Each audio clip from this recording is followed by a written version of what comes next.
Amongst the largest and oldest of all diasporas, Indians have been venturing out for centuries. Yet they remain tied to the land of their forefathers. It was great to know a little bit about the Indian culture and how people there live.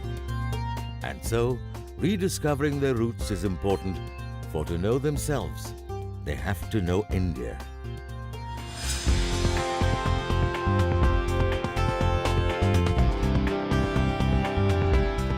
India, where yesterday, today, and tomorrow exist right here, right now. It is into this land that Know India participants come. The idea was that you would bring them in and give them an opportunity to see India for the first time in their lives and also feel India and absorb India in a manner more than just a tourist. The latest crop of Know India participants come from across the 7 seas. I'm from the United States, from South Africa, from the Fiji Islands, From France. Trinidad and Tobago, I'm from Suriname. from Lima, Peru. See you soon, India! New Delhi, the capital city that's also the heart of India. Here, the participants are smack dab in the middle of 21st century India. Their first stop, New Delhi's pride and joy, the metro. I've been on the metro in New York and in London, and this was by far the best experience we had traveling on their trains. An experience that owes much to the metro's spiritualism-based management style, a uniquely Indian melange of technology and piety. After all, we are home to all the world's great religions. So where better to study our composite culture than the Jama Masjid?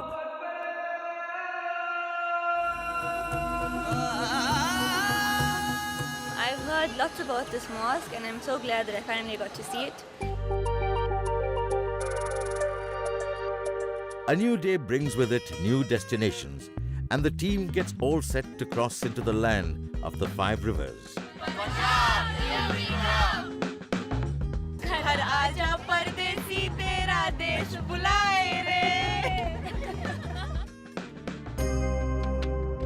One of India's most ancient cities, Amritsar, encompasses in itself the most sacred of Sikh shrines, the Golden Temple or Harmandir Sahib. I really loved coming here, and what I really love about it is that it welcomes people of all religions.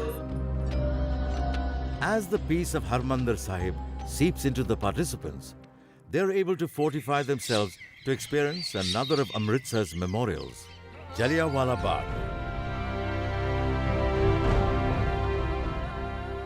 This is where hundreds of men, women and children were killed in cold blood. Fired by patriotism and aflame with passion, everyone is well primed for the lowering of the flag at dusk at Wagah Atari, the only border crossing between India and Pakistan.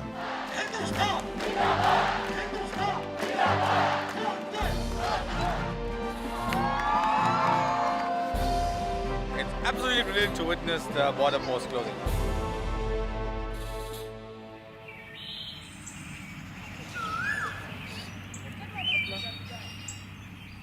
It's a leisurely start to the day with plenty of time to catch up with old friends and new. Today in the fields we saw some sugar cane, so it was good for me because it was a new experience. And we like Punjab with all water. Chandigarh, famed for its urban planning, this city designed by Le Corbusier is a jewel of modern India. The participants whiz past its avenues in search of Nek Chand's rock garden, made entirely out of scrap. Started in secret, this garden retains its sense of wonder. Just as Ranjit and company celebrate with some completely unexpected camels before heading east to Uttar Pradesh, home to Fatehpur Sikri, the dream capital of Emperor Akbar. With its sumptuous public buildings, grand terraces and expansive avenues, Fatehpur Sikri transports the Know India participants to the court of the Mughals.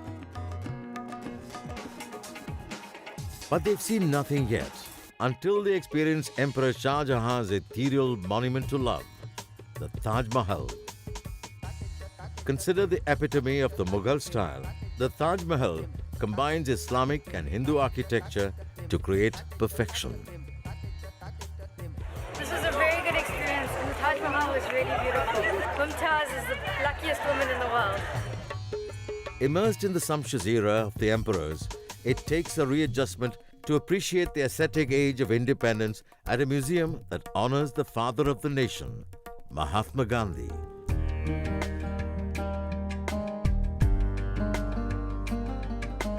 The deep sense of peace at the Gandhi Ashram is only reinforced as the participants immerse themselves in yoga at the Aurobindo Ashram. I thought the ashram was really an amazing place and the yoga practice really relaxing.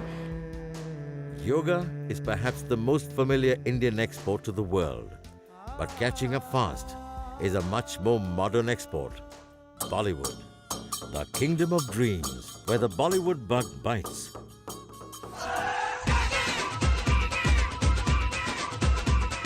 Kingdom of Dreams is exactly as it says, Kingdom of Dreams. This place is extremely astounding. It's something that you see in Bollywood movies. From the glitz and glamour of Bollywood to the rarefied heights of India's highest office, a chance to meet the head of state, India's first woman president, Pratibha Devi Singh Patil. I welcome all of you. You will be the ambassadors of India, and this visit will bind your country with India. The ceremonial aspects of the trip largely over, it's time to kick back and indulge in the truly fun part of a holiday, souvenir shopping in Delhi's world-famous bazaars. I found many items that you can never find in Peru, so that's been lots of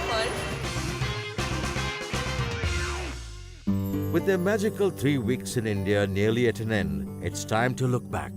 I really like it to go to Punjab and to see my roots.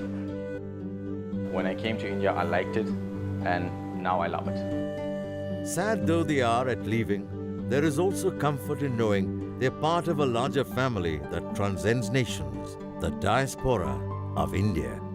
Learning about India together has shown that we have similarities and differences, but together we are one.